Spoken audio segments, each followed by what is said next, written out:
Mo kí gbogbo ẹ̀yin ènìyàn ní gbogbo ibi tí ìkànnì fẹ́ dé. Orúkọ tèmi ni Ọláyímíká Babs aka Atawasowo the Great, abẹ́rẹ́ orin officially bàbá àbèjì. Torí nǹkan kan ni mo ṣe wá sójú ìwòran yín lónìí.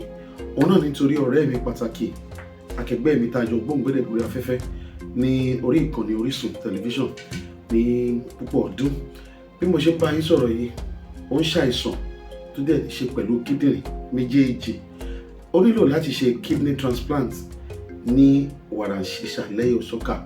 Ìdí rẹ̀ tá a ṣe ké gbàjarè síta fún gbogbo ẹ̀yin ọlọ́lá, ẹ̀yin tọ́lọ̀ bá ṣẹ́gi ọlá fún, ẹ̀yin oníléeṣẹ́ ńláńlá, oníléeṣẹ́ kéékèèké, ẹ̀yin olójú àánú lágbárí, pé kájọ pawọ́pọ̀, kájọ dóòlà ẹ̀mí Kenny Modupe Adéṣọlá tó fẹ́ ṣe kidney transplant. Ó ṣeé ṣe pé a máa gbé kúrò lórílẹ̀‐èdè Nàìjíríà láti ṣiṣẹ́ abẹ yìí. Ìdí rẹ̀ ẹ̀yin ìjọba wa, ẹ̀yin olówó, ẹ̀yin ọlọ́lá, ẹ jọ̀ọ́ ẹ bá wa dìde sí i. Ìgbàgbọ́ tèmi ni pé bá a ṣe péjọ sìnkú ẹni tó kú, tó bá pẹ́ bẹ́ẹ̀ náà la ṣe péjọ ṣètọ́jú ẹni tó wà lórí ìdùbúlẹ̀ àìsàn, ó ṣeé ṣe kí ẹni tó ṣàìsàn kí ó má kú o.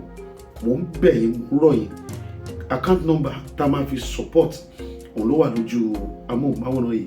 Ẹ jọ̀ọ́ ẹ bá wa dìde sí i, ẹ fi owó ràn wá lọ́wọ́.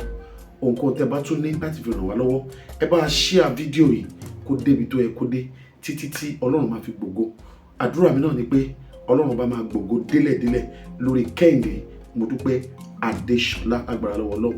Èmi tí yín tòótọ́ Ọláyímíká Babs aka Atawasowo the Great, abẹ́rẹ́ orin officially bàbá àbèjì. Ẹ jọ̀ọ́ ẹ bá wa share fídíò yìí, ẹ bá mi share ẹ̀ títí tó wọ̀ ìyá fi pé tí àádẹ́ rí ẹ̀mí ẹ̀ dóòlà. Àìsàn ní ṣe ọ́, àìsàn ní ṣe mí, lágbára lọ́wọ́ Ọlọ́run àní fúrẹ́gbà. Ó dà wọ́n, ó tún dìgbà kan náà.